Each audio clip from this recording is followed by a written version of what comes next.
Wasbir, Union Home Minister Amit Shah has made some key points during the no confidence motion debate. Yes, Priya, absolutely.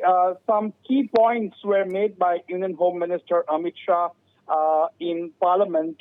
We just heard he has made some significant comments. One, basically, what he said is that the majority of the people were killed in the month of May. He has given the figure of the total number of people killed. He has put the figure of total deaths due to the violence at 152, out of which he said that 68 people were killed in the first 2 to 3 days of the violence, that is May 3rd, 4th, and the 5th. These are the 3 days where 68 people were killed. And overall, in the month of May itself, out of these total 152 people, 107 were killed in the first month, that is in the month of May. That is one point. And secondly, he also, the Home Minister specifically went into the trigger factors, the factors that triggered the conflict, triggered the violence between the Kukis and the Meiteis. He first said that he brought in the Myanmar factor. He said in 2021, there was a coup in Myanmar due to which the democratically elected government was overthrown and the military junta assumed power in Myanmar.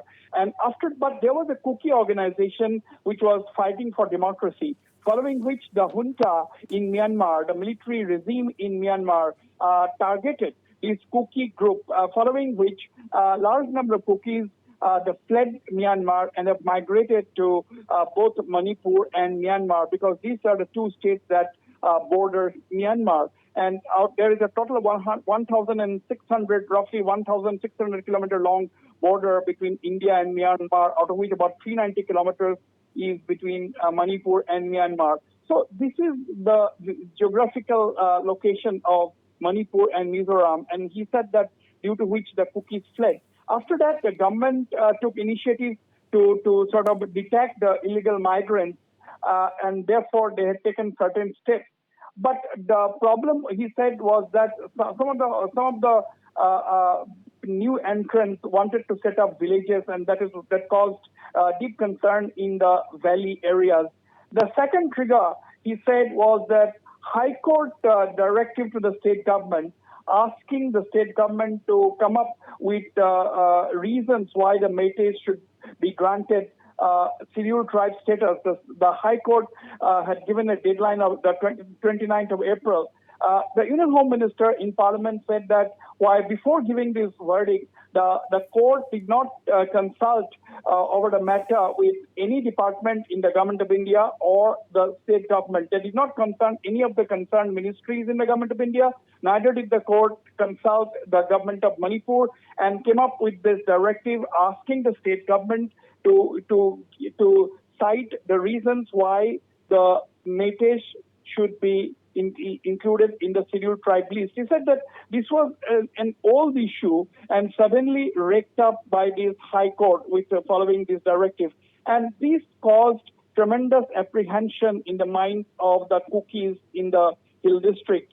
So these are the two points which he described as a trigger that intensified the mistrust between the Hill people as well as the people in the Imphal Valley. So this he cited as a trigger factor. Then he cited a whole list of measures that the Union government had taken during the early days of the violence. He said the chief secretary was changed and the new chief secretary was appointed by the central government. The DGP was changed and new DGP was appointed by the central government. He said that the security advisor, the appointment of a security advisor to directly deal with the law and order situation was also a decision taken by the central government, and the incumbent security advisor was also an appointee of the central government. Besides, he said that he has set up a High Court committee comprising with former judges and IPS and an IS officer to look into the causes of the violence and so on and so forth. This is what the Home Minister said. And on the whole, the Minister basically said that there has to be a unified message that should go out of Parliament, unified appeal from the Parliament for peace. That is what he finally said before ending his rather long reply in the parliament today. Priya. Right, Wasbir. Well, Amit Shah also appealed the opposition not to politicize Manipur issue. So he said it is shameful to politicize the Manipur issue. Absolutely, that is what he said. He also said that it was he who spent 3 days and 3 nights in Manipur. The Union Minister of State for Home, 𝗏𝗏𝗏𝗏 spent 23 days.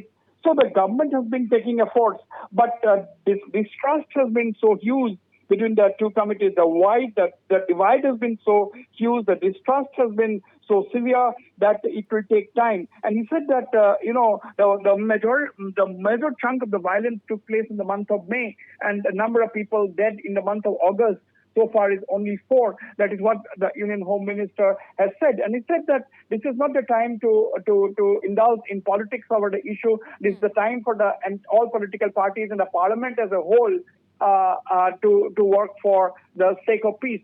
Now, whether or not, and he also said, of course, Priya, that he has himself been holding talks for peace with both the Kukis as well as the Meiteis. Even today, he said he had held talks with a Kuki group. He said that he has been holding talks with the Meitei groups as well. But he also admits that this solution may not be achieved overnight because the distrust is huge, the divide is very wide, and the distrust is huge. And in the meantime, he has appealed to political parties not to indulge in politics over this issue. And he said that there has to be an appeal going out from Parliament, cutting across party lines for peace in the state of Manipur.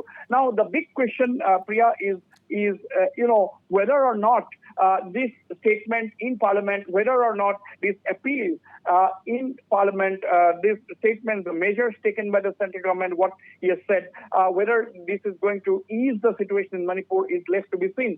And there were questions raised by the Congress and other opposition parties that why was he soft on Chief Minister Birren Singh, why he did not sack the government of Chief Minister Birren Singh, whether it was not a fit case to dismiss the government and impose president rule. To this, Union Home Minister Amit Shah replied that a Chief Minister is usually removed when the Chief Minister or a state government does not cooperate. But in this case, he has said in the House, in Parliament, that Chief Minister Birren Singh and his government has been cooperating with the center as far as dealing with the situation is concerned. And he also gave some very vital statistics. He said that 36,000 central forces have been deployed. He said that the government, as one of the measures to defuse the crisis, has created a buffer zone between the hills and the valley, dividing the Meitei community from the Kuki community, and that 36,000 soldiers belonging to central forces are guarding day and night, round the clock in this buffer zone. And this is one of the reasons, he said, why the scale of violence has come down during the past couple of weeks. The creation of the buffer zone and guarding of this buffer zone by 36,000 central forces day in and day out. This is one of the reasons why he said the violence has come down. Now, whether or not this statement, whether or not the making public of these measures which the government of India has taken, whether this is going to ease the situation in Manipur, we have to wait and watch.